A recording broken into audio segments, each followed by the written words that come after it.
Sir ఇప్పుడు BRS నుంచి కాంగ్రెస్ లోకి లేదా బీజేపీలోకి చాలా మంది ఇక్కడ ఎమ్మెల్యే గెలిచిన వాళ్ళు కూడా వలసలు వెళ్ళిపోతున్నారు. ఎందుకని ఆ పరిస్థితి వస్తుంది సార్? ఇట్లా అయితే బీఆర్ఎస్ మొత్తం ఖాళీ అయిపోతుందా అని అనుకోవచ్చా? చాలా మంచి ప్రశ్న. బీఆర్ఎస్ అయితే ఏం ఖాళీ కాదు.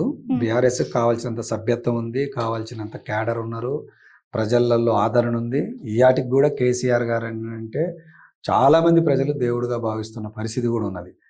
ఎందుకనంటే ఆయన మొదలుపెట్టిందే పెన్షన్, ఆయన మొదలుపెట్టిందే ఇవాళ కుల సంఘాలకు, వృత్తి సంఘాలకు ప్రోత్సహించి వాళ్ళకు సహకరించడం, ఆదుకోవటం లాంటివి, గురుకులాలు కానివ్వండి, కళ్యాణ లక్ష్మి లాంటి స్కీమ్స్ కానివ్వండి, భారతదేశంలో చాలా స్కీములకు కేసీఆర్ గారు ఆదర్శమైంది. మిషన్ భగీరథ, మంచినీళ్ళ లాంటి వాటికి అది మోదీ గారు లాంటి వాళ్ళే చెప్పారు. అందుకని కేసీఆర్ గారు బీఆర్ఎస్ భవిష్యత్తుకి ఏమీ ప్రమాదం లేదు, మంచిగా ఉంటుంది. కానీ గెలిచిన ఎమ్మెల్యేలు ఎందుకు కాంగ్రెస్లో పోతున్నారు అని అంటే, నేను ఇంతకుముందే చెప్పినట్టు ఎక్కడ ఏమవుతుంది అని అంటే, చివరికి సిఐ కూడా గెలిచిన ఎమ్మెల్యే కన్నా అక్కడ ఓడిపోయిన కాంగ్రెస్ ప్రతిపక్ష ఎమ్మెల్యేకే ఎక్కువ విలువ ఇచ్చి వాళ్ళ మాట వినే పరిస్థితి వస్తున్నది.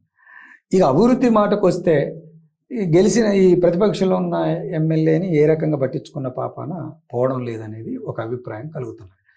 కాబట్టి ఒక రకంగా చెప్పాలని అంటే, నువ్వు మా దగ్గరికి వస్తేనే, నువ్వు మా కాంగ్రెస్ పార్టీలో జాయిన్ అయితేనే నీ నియోజకవర్గానికి ఏదన్నా మంచి చెడు అనే అభిప్రాయాన్ని బహిరంగంగా ముఖ్యమంత్రి స్థాయిలో ఉన్న వాళ్ళు ఫోన్లు చేసి ఎమ్మెల్యేలతో మాట్లాడితే, వాళ్ళు ఏంటి ఇట్లా చేతులు కట్టుకొని ప్రజలకు ఏమీ చేయకుండా 5 ఏళ్ళు ఇట్లా కూర్చోవడమా, లేదు అని అంటే ఈ 5 ఏళ్ళు పోయి ప్రజలకు ఏదైనా ఒక పని చేసుకోవడం అనే ఒక లాజిక్లోకి ఎమ్మెల్యేలు వెళ్ళిపోతున్నారు.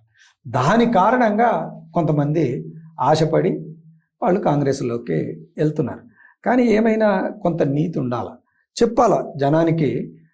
కష్టకాలం ఉంటుంది, సుఖకాలము ఉంటుంది. ఇప్పుడున్న పరిస్థితుల్లో అధికార పార్టీ కాదు కాబట్టి కొట్లాడి మనం ఎంతవరకు లాక్కగలుగుతామో అంతవరకు లాక్కొస్తామని చెప్పేసి ప్రజల దగ్గరికే పోయి ప్రజలు చెప్పుకుంటే ప్రజలు అర్థం చేసుకుంటారు. కానీ అట్లా కాకుండా సుఖమైన దారి ఎంపిక చేసుకొని అటు పక్కకు పోయేటట్టుగా కొంతమంది వెళ్తున్నారు. ఆల్రెడీ కేసీఆర్ గారు ఎమ్మెల్యేలను పిలిచి చెప్తున్నారు, ధైర్యంగా ఉండండి, కొంచెం కష్టకాలంలో మనం నిలబడటం అనేది అవసరం.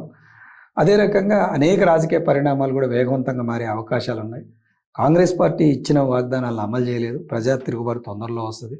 మీరు తొందరపడి ఇప్పుడు అటో ఇటో అయిపోయి ఆగం కావద్దు అని చెప్పేసి వారు అయితే చెప్తున్నారు. మా అభిప్రాయం కూడా అవకాశవాద మార్పులే తప్ప ఇవేమీ ఏదో విధానాలని బేస్ చేసుకొని మారుతున్న మార్పులు కాదు, ఏది కాదు. More casualness.